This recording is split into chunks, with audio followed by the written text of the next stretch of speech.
सामंतशाही के खिलाफ लड़ाई थी जो आजादी का इतिहास बना। हम 42 साल से काम कर रहे हैं, लेकिन हमने किसी को मारने का काम नहीं किया। पूरा हिंदुस्तान देख रहा है आपको। माफ नहीं करेगी जनता आपको गलती कर दी तो। एक तानाशाही के खिलाफ लड़ाई लड़नी पड़ेगी। साथियों, तारानगर की लड़ाई नहीं थी, एक इतिहास कायम करना था लोगों को। राजस्थान के लोग इकट्ठे हो गए, सारे ठेकेदार, सारे माफिया कि मार लो मार लो मार लो। लेकिन राजस्थान की जनता, चुरू जिले के लोग, जिनकी सहानुभूति मेरे साथ थी, ऐसे ऐसे साथी थे जिन्होंने टेलीफोन से काम किया, किसी ने आके काम किया, मुझे बताया तक नहीं। क्यों? एक लड़ाई थी, एक सामंतशाही के खिलाफ लड़ाई थी जो आजादी का इतिहास बना। हमने कहा ऐसा इतिहास बनेगा, बना। साथियों, वही समय अभी मैं इस स्टेज के माध्यम से कहना चाहता हूं कि हम 42 साल से काम कर रहे हैं, लेकिन हमने किसी को मारने का काम नहीं किया। आप सब लोग बैठे हो, राजनीति में मारना। लेकिन लोगों ने कहा तुम राहुल कसवा की टिकट काट सकते हो, लेकिन सांसद तो हम बना के भेजेंगे यहां से। रात को मैंने इनसे बात की, 10 सेकंड के लिए, लेकिन मैंने हमारे जितने भी साथी हैं, सारे विधायक, हमारे जिले के वरिष्ठ नेता, जितने चुनाव लड़े हैं विधायक के, सबने बात की और यह संघर्ष जो हम करने जा रहे हैं उसके बारे में चर्चा की। और मुझे बहुत खुशी है कि जितने हम लोग चुन के आए हैं, जितने हम लोग चुनाव लड़े, हमारा जिले का संगठन है, हमारे ब्लॉकों का संगठन है, हमारे जनप्रतिनिधि हैं, सबकी एक ही आवाज थी, एक ही आवाज।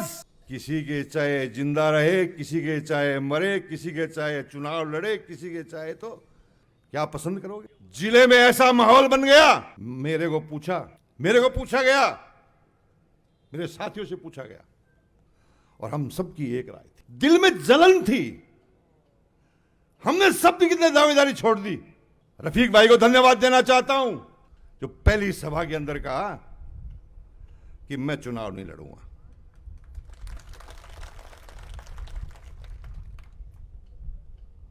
वो भले ही चुनाव नहीं लड़े, लेकिन आज उनका दर्जा इस चुनाव में बहुत बड़ा है।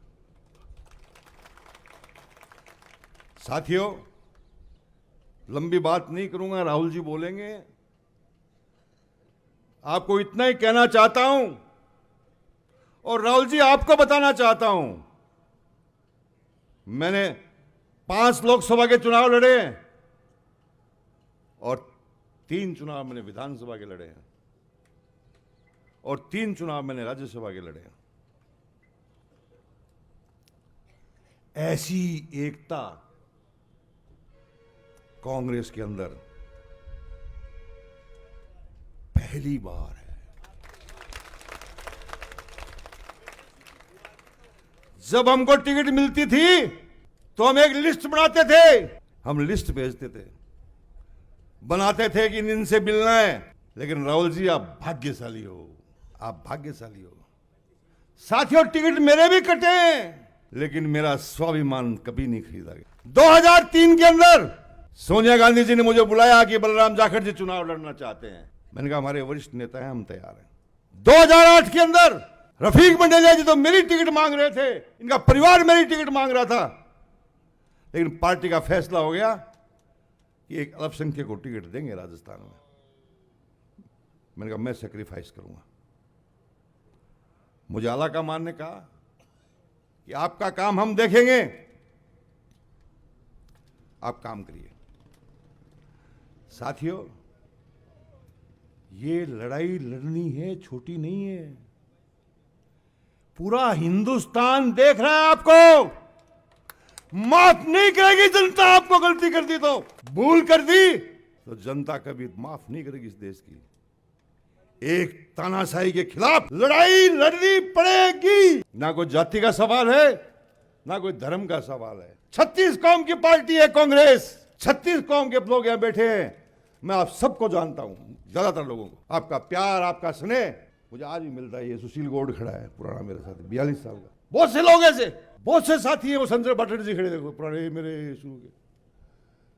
तो सारे लोग आप बैठे हो, पूरा आपके यहां से संदेश देने आया हूं। ये लड़ाई राहुल की नहीं है, ये लड़ाई कांग्रेस और बीजेपी की भी नहीं है। ये लड़ाई एक ऐसी विचारधारा के खिलाफ है, यदि हम फैलोगे तो डस जाएगी विचारधारा। आने वाली पीढ़ियां कभी खड़े नहीं हो पाएंगी। इतना ही कहने के लिए आया हूं।